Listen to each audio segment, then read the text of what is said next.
Hello mga kapatid, kumusta po kayo? Pagbati po galing dito sa Politika Artista mga kapatid. Mag-ingat po kayong lahat mga kapatid ha, saan man po kayong dako naroroon.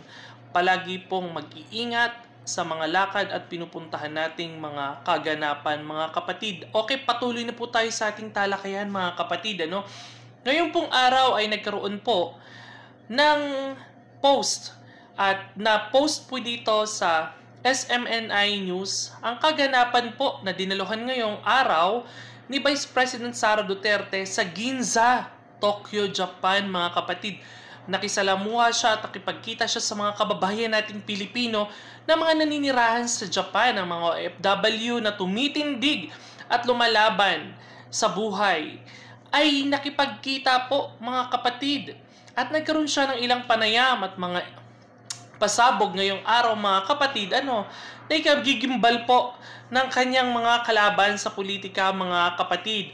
Ang kanya pong pagkonsidera sa pagtakbo ng 2028 presidential election ay siya po ay nagpahayag na po na siya po ay tatakbo sa darating na 2028 mga kapatid. At sinabi nga po niya rito mga kapatid, na masyado daw po naging maaga ang pag-atake sa kanya ng mga kalaban sa politika mga kapatid. At sinabi po ni Vice President Sara Duterte na ang pag-atake sa kanya ay organisado at well-funded ang ginawa pong pag-atake sa kanya mga kapatid. At sinabi po ni Vice President Sara Duterte na ang unang binaba po ay 25 million para po atakihin po si Vice President Sara Duterte. Yan po ang naging pahayag niya sa Japan mga kapatid, At naghiyawan po ang mga Pilipino at mga kababayan natin dyan sa Japan nang marinig po ang pagkonsidera po ni Vice President Sara Duterte na siya po ay tatakbo sa pagkapresidente sa 2028 at may pangil po na sinabi ni Vice President Sara Duterte na hindi po niya papayagan na magpapatuloy ang takbo ng ekonomiya ng Pilipinas ngayon ay papunta na po sa kawalan mga kapatid, At ang pagpapanalo po ng loto ay imposible. Imposible po na mga nangyayari sa kasaysayan po ng Pilipinas mga kapatid. At pabiro niya pong sinabi, dahil may nagtanong po doon na nasa Guinness Book of World Record na daw po ang ginawa pong pagpapanalo ng Pilipinas sa loto mga kapatid, na ito po ay sinasabi niyang mathematically impossible ang nangyayari pong pagkapanalo ng alternate na pagkapanalo po sa Pilipinas ng loto mga kapatid. Kaya kayo mga kapatid, wag na po kayong tumayo sa loto muna. Hanggat ang Marcos administration po ang nakaupo, wag po kayong tataya sa loto. Ginagawa lang pong gatasan ng gobyernong Marcos ang mga Pilipino para makakuha sila ng pondo at maibulsa nila galing po sa pera nyo. Wag na muna kayong tumaya mga kapatid. Wag na muna kayong tumaya hanggat ang Marcos administration ang nakaupo. Inuuto at ginigisa lang po kayo sa sarili nyong mantika, Na wala naman po talagang tunay na benepisyo ang mga nananalo dito mga kapatid. At sinabi po ni Vice President Sara Duterte na ang Pilipinas ay our country will be great again. Yan po ang binigyan diin ni Vice President Sara Duterte mga kapatid. At nakikita natin dito na unti-unti po yatang magigising ang maraming Pilipino. At ang pagtindig po ni Vice President Sara Duterte sa mga kaliwat kanang pag-atake po sa kanya ay nagpapatunay na ang simbolismo at katatagan ng Pilipino ay hindi mapuputol anuman po ang mangyari. Si Vice President Sara Duterte po ang simbolo ng katatagan, inspirasyon ng maraming Pilipino sa kaliwat kanang pong pag-atake sa kanya na hindi po siya natinag at mag-isang tumindig nilabanan ang mga kapwa politiko, ang mga kaaway sa politika na binabakbakan, nananatiling nakatayo at tumitindig ng solo para sa kapayapaan at maipaglaban ang kanyang sarili.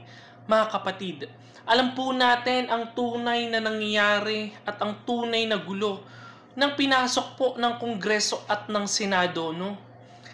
Alam po natin, sa ginawa pong pagkonsidera at paglabas po ng balita ngayong araw na si Vice President Sara Duterte po ay tatakbo at ikukonsidera ang pagkapangulo sa 2028, mukhang lalo pa pong titindi ang pag-atake po sa kanya ng mga kalaban sa politika. Na ang sabi nga po ni Vice President Sara Duterte ay kanila na pong napaghandaan. Dahil meron na po siyang nakausap na mga kaibigan, kung sa loob man po ito ng Kongreso ay may mga nakausap na po siya na magpapatuloy pa po ang iringan sa politika, mga kapatid. At alam po natin, habang papalapit po ang national election na dineklara na po ng COMELEC na kahapon po, January 12, ay nagsimula po ang campaign season, mga kapatid. Magbatiyag po ang maraming Pilipino dahil itong palapit na eleksyon na to ay kailangan nating pumili ng mga politikong magmamahal, may interes na tumulong at tugunan ang kahirapan na nangyayari sa bansang Pilipinas. Ang mga politikong karapat-dapat na maupo, whether kalaban or kakampi ng Duterte, kailangan pong maging mautak ang mga Pilipino sa pagboto. Ang pagkonsidera ni Vice President Sara Duterte na tumakbo sa pagkapangulo sa 2028 ay mukhang ikagagalit na naman ng mga kalaban ni Vice President sa politika. Ang mga politikong umaatake sa kanya, mukhang lalo na namang susuklam at bubuhos ang galit, no? Kaya antabayanan natin, mga kapatid, ang magiging kilos ng Kongreso at ang magiging galaw ng Malacanang, lalong-lalo na po si Martin Romualdez na kaaway ni Vice President Sara Duterte.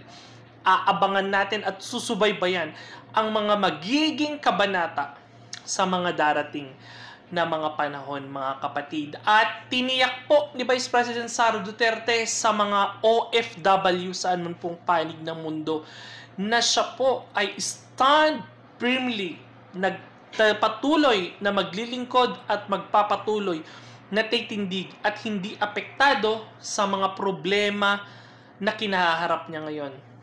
Siya po ay sanay sa batikos, mga kapatid. Inilahad po niya na siya po ay hindi apektado sa mga nangyayari pong problema na ginagawang pag-atake sa kanya, mga kapatid. Dahil ang kanila pong pamilya at lalong-lalo na si Vice President Sara Duterte ay matagal na pong nasanay sa galawan ng mga politiko na palaging inaatake ng mga kalaban. Kaya si Vice President Sara po ay manhid na po sa mga nangyayari, mga kapatid. Nakakatuwa, nakaka-inspire ang patuloy pong pagtindig ni Vice President Sara Duterte at ang kanyang pagpapahalaga.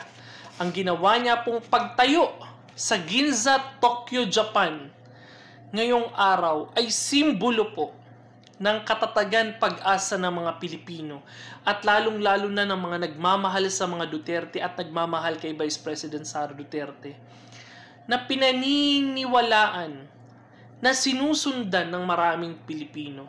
Ang tatag, kisig, inspirasyon ay magpapatuloy pa po at lalawig pa po, mga kapatid. Kung kayo po, kung mahal niyo po si Vice President Sara Duterte at ang pamilya Duterte, mananatili po kayong nakasubaybay sa mga kaganapan na nangyayari po sa ating bansa. Tayo po na mga OFW ay patuloy na sumisimpatya, patuloy na nagdadasal, patuloy pong minamahal ang pamilyang Duterte.